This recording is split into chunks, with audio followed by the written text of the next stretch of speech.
my cold plunge journey and how I got to 5 minutes in the cold plunge. Hey everyone, welcome to Jewel's Galaxy of Reviews. I'm Jewel and I'm going to be talking about how I got to 5 minutes in the cold plunge. So I started my cold plunge journey 1 year ago. And like many of you, you've probably gone down the rabbit hole of cold plunging. I first watched a video from Gary Brecka. I did a ton of research, watched a whole bunch of podcast interviews, and I was sold on the concept of cold plunging. And when I first started cold plunging, it was so difficult for me to even get to 10 seconds. I would literally just get in the water and then want to jump out immediately. So I want to share some tips on how I got to the 5 minutes. Now, these are some things that worked for me and maybe they can work for you as well. So the first thing that I started doing was I do a combination of hot and cold therapy. So I also go into the sauna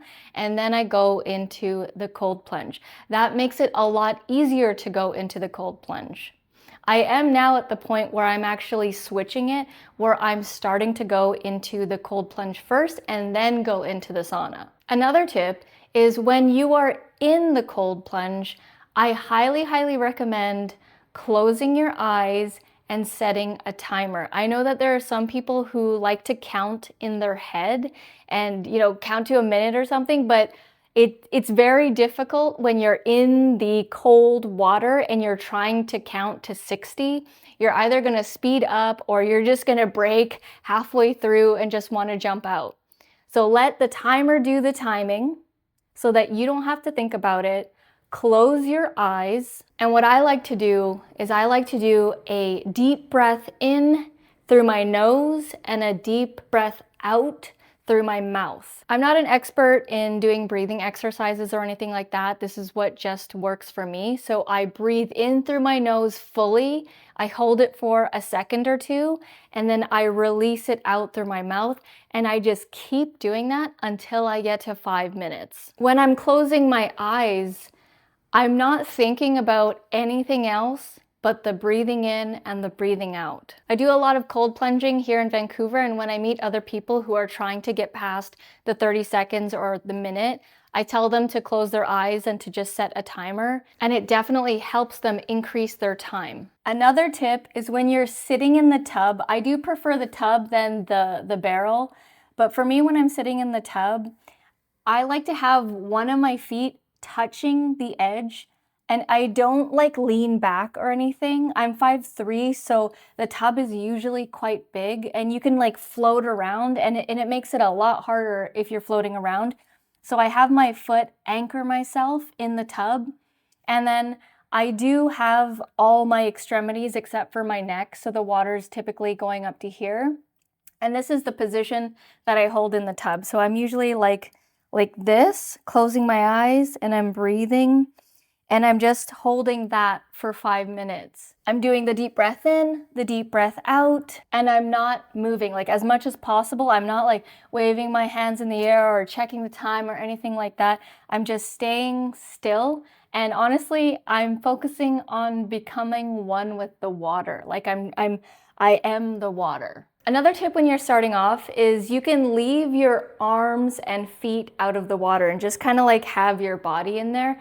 That will make it easier. But eventually, as you go on, you want to submerge everything, all your extremities up to your neck. And for me personally, I know that people like to dunk their face or dunk their head at the end of their cold plunge session, but I don't really prefer doing that because I usually do the cold plunge in public community places, so other people have been in the water, so I don't typically do that. If you have your own, then it's much cleaner. And what has been the result of me cold plunging after 1 year?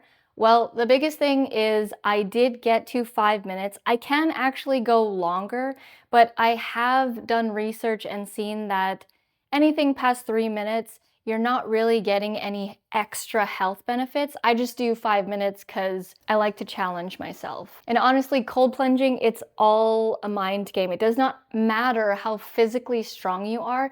It matters how strong you are with your mind.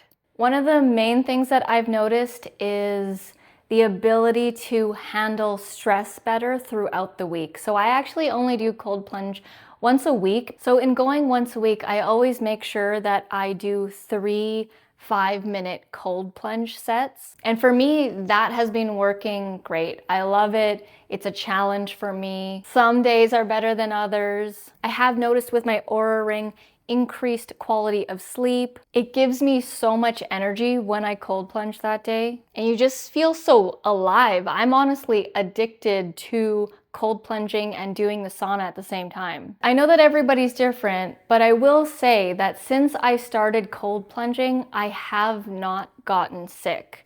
And prior to all this, prior to me starting cold plunge, I would get sick every, September, October, November, December, multiple times, cold and flu, fever, all that kind of stuff. The year prior was horrible, but this year, I haven't gotten sick at all. So here's my Jules Gems rating on cold plunging.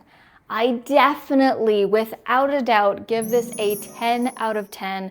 I highly recommend it. If it is difficult for you to even get past 10 seconds, I recommend doing the tips that I suggested in this video. And honestly, it's a reps thing. It's a repetition thing. You have to work the muscle. You have to keep exposing yourself to the cold. I actually crave the cold now. Let me know if you have any comments or questions about cold plunging. I'd be happy to answer them. Thank you so much for watching. Make sure you are subscribed, and I'll see you in the next video.